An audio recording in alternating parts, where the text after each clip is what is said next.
Hello guys, welcome to my channel Sasu Media. എല്ലാവർക്കും Sasu മീഡിയയിലേക്ക് സ്വാഗതം. ഇന്ന് ഞങ്ങൾ ഉണ്ടാക്കാൻ പോകുന്നത് ഇവിടെ ഇതിലേക്ക് ഉണ്ട് കേട്ടോ. നമ്മൾ ഇനി പൂഞ്ഞ നെല്ലിക്ക കട്ട് ചെയ്യുന്നു. കട്ട് ചെയ്യുന്നുണ്ട് കേട്ടോ. ഇനി നമുക്കൊരു പാത്രം വെച്ച് അതിലേക്ക് വെളിച്ചെണ്ണ വയ്ക്കാം. വെളിച്ചെണ്ണ ഒഴിക്കുന്നുണ്ട്.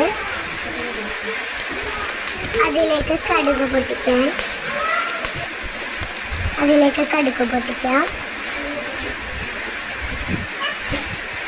2 സ്പൂൺ കടുകാട്ടോ ഇട്ടത്. അതിലേക്ക് ഉലുവയും കൂടി ഇടുന്നുണ്ട്. പിന്നെ അതിലേക്ക് ഇഞ്ചിയും വെളുത്തുള്ളിയും ഇട്ട് വഴറ്റാം. കറിവേപ്പില ഇട്ട് വഴറ്റാം.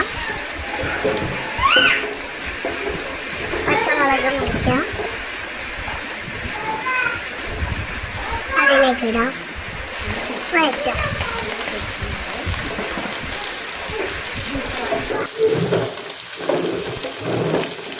എരിവിന് അനുസരിച്ച് എത്ര വേണമെങ്കിലും മുളകിടാം.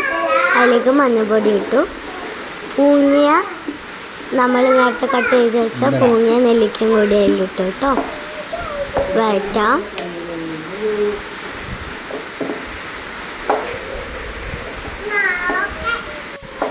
വഴറ്റുന്നുണ്ട് ഗൈസ്. നമ്മൾക്ക് ഉപ്പിടാം.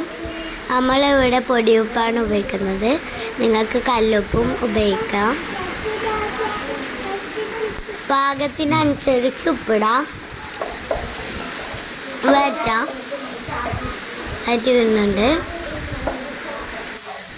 വഴറ്റുന്നുണ്ട്.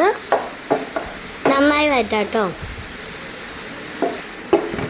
അടച്ചു വെക്കാം. ചൂടുവെള്ളം തിളപ്പിക്കുന്നുണ്ട്. മഞ്ഞപ്പൊടി ഇടുന്നു. മഞ്ഞ കളർ കിട്ടാത്തതുകൊണ്ട് രണ്ടാമത് മഞ്ഞപ്പൊടി ഇട്ടതാട്ടോ. വഴറ്റാം.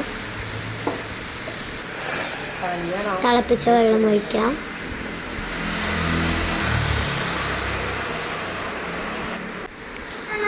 നന്നായി വഴറ്റാം.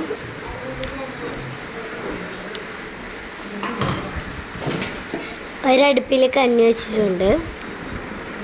നമ്മൾ കഞ്ഞിയും അച്ചാറും കൂട്ടി തിന്നുന്നുണ്ട്.